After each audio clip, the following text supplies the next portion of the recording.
కార్తీక పురాణం 6వ అధ్యాయం వ్యాధ విముక్తి వృత్తాంతము, దీపదాన మహత్యము, ద్రావిడ స్త్రీ స్వర్గాగమన వృత్తాంతము.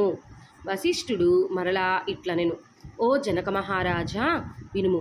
కార్తీక మాసమందు భక్తితో మాసమంతయు హరికి కస్తూరితోనూ గంధముతోనూ పంచామృతములతోనూ స్నానము చేయించువాడు 10,000 అశ్వమేధ యాగములు ఫలమును పొంది తుదకు పరమపదమును పొందును. కార్తీక మాసమందు సాయంకాలమున హరి సన్నిధిలో దీపదానము ఆచరించువారు విష్ణులోకమును పొందుదురు. కార్తీక మాసమందు దీపదానము చేసినవారు జ్ఞానమును పొంది విష్ణులోకమును పొందుదురు.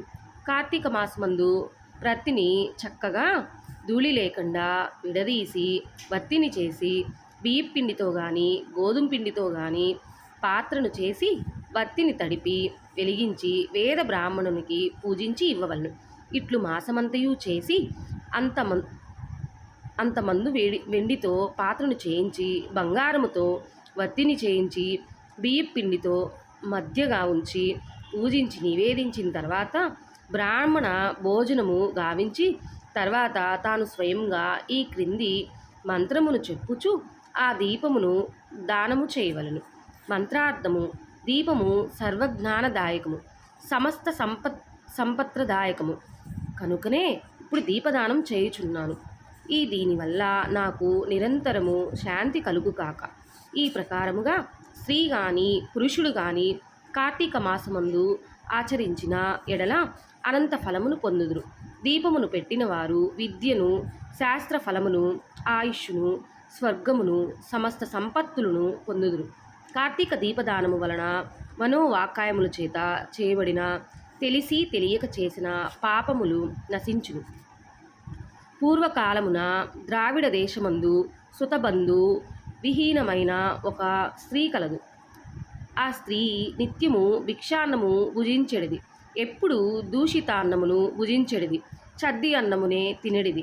నిత్యము ధనము తీసుకొని పరులకు వంట, కుట్టు పని, నూలుట, రుబ్బుట మొదలైన పనులను చేసేడిది. అమ్మకము కొనుటయు చేయుచుండేది. ఇట్లు వచ్చిన ద్రవ్యముతో ధనవంతురాలైంది. ఆ స్త్రీ విష్ణు పాదార విందములను ధ్యానించలేదు, హరికథను వినలేదు, పుణ్యతీర్థములకు పోలేదు, ఏకాదశి నాడు ఉపవాసము చేయలేదు. అనేక వ్యాపారముల చేత ద్రవ్యమును చాలా సంపాదించినది, కానీ తాను తినలేదు, పరులకు పెట్టలేదు. ఇట్లు అజ్ఞానముతో మునిగి ఉన్న ఆమె ఇంటికి దైవయోగము వలన శ్రీరంగమునకు పోవు కోరిక గల ఒక బ్రాహ్మణుడు వచ్చి దాని స్థితిని చూసి, అయ్యో, ఈ చిన్నది అన్యాయంగా నరకమేల పాలు కాగలదని దయ కలిగి ఆమెతో ఇట్లనియు: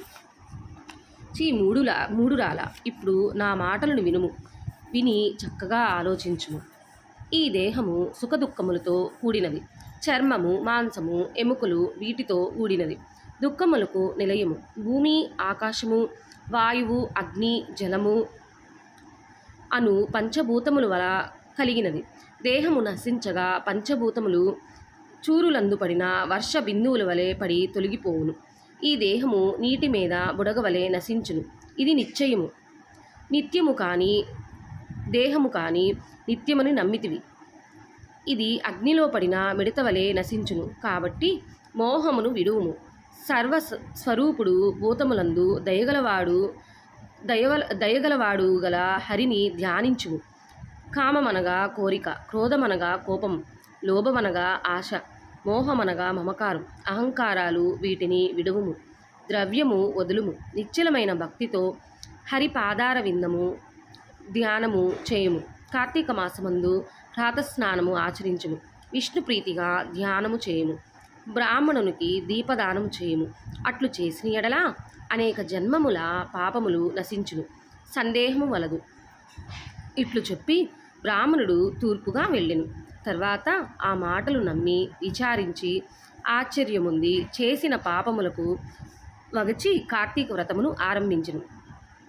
సూర్యోదయము సమయాన శీతోదక స్నానం, హరిపూజ, దీపదానము, తర్వాత పురాణ శ్రవణము ఈ ప్రకారమున కార్తీక మాసము 4 రోజులు చేసి బ్రాహ్మణ భోజన సమారాధన చేసెను.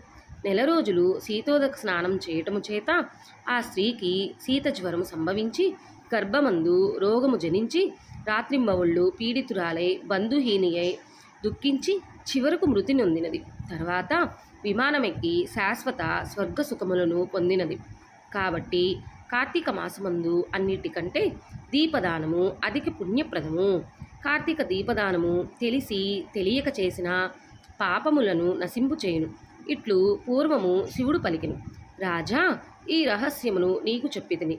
దీనిని విన్నవారు జన్మ సంసార బంధనమును త్రెంచుకొని వైకుంఠముకు పొందుదురు.